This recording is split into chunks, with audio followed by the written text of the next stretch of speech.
आताची एक मोठी आणि महत्त्वाची बातमी। उपमुख्यमंत्री अजित पवार मुख्यमंत्री फडणवीसांच्या भेटीसाठी पोहोचले आहेत। आज दुपारी मंत्री धनंजय मुंडेंनी अजित पवारांची भेट घेतली होती आणि या भेटीनंतर अजित पवार मुख्यमंत्री फडणवीसांची भेट घेणार असल्याने उलटसुलट चर्चांना उधाण आलं।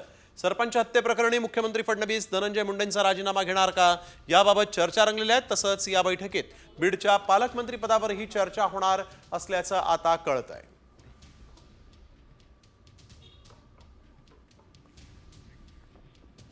तर एक महत्त्वाची बातमी, अजित पवार हे सागर बंगल्यावर दाखल झालेले आहेत।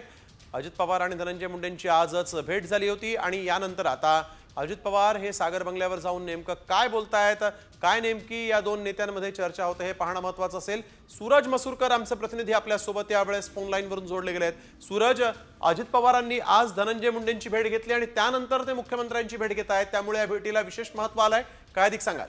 नक्कीच नेल, या भेटीला खूप महत्व आलेलं आहे, कारण आज धनंजय मुंडे आणि अजित पवार यांची भेट झालेली आहे आणि त्यानंतर मुख्यमंत्री देवेंद्र फडणवीस यांची सुरेश धस यांनी देखील भेट घेतलेली आहे। त्यानंतर अंजली दमनिया यांनी देखील भेट घेतलेली आहे आणि त्या भेटीनंतर अजित पवार हे आता सागर निवासस्थानी मुख्यमंत्री देवेंद्र फडणवीस यांच्या भेटीसाठी दाखल झालेले आहेत। खरं म्हणजे देशमुख हत्या प्रकरण, सरपंच देशमुख हत्या प्रकरणामध्ये अनेक आरोप होत आहेत आणि त्या कुठेतरी धाग्याद्वारे धनंजय मुंडेंकडे जात आहेत का, हा आता एक मोठा प्रश्न आहे आणि त्याचमुळे कुठेतरी अनेक आमदार जे आहेत ते विरोधात अस्तित्व असतील हे धनंजय मुंडे यांचा राजीनामा मागत आहेत आणि त्यानंतर कुठेतरी या भेटीला जे आहे ते महत्व आलेलं आहे। आता नेमक्या दोघांमध्ये काय चर्चा होते नेल हे पाहणं आता महत्त्वाचं असणार आहे।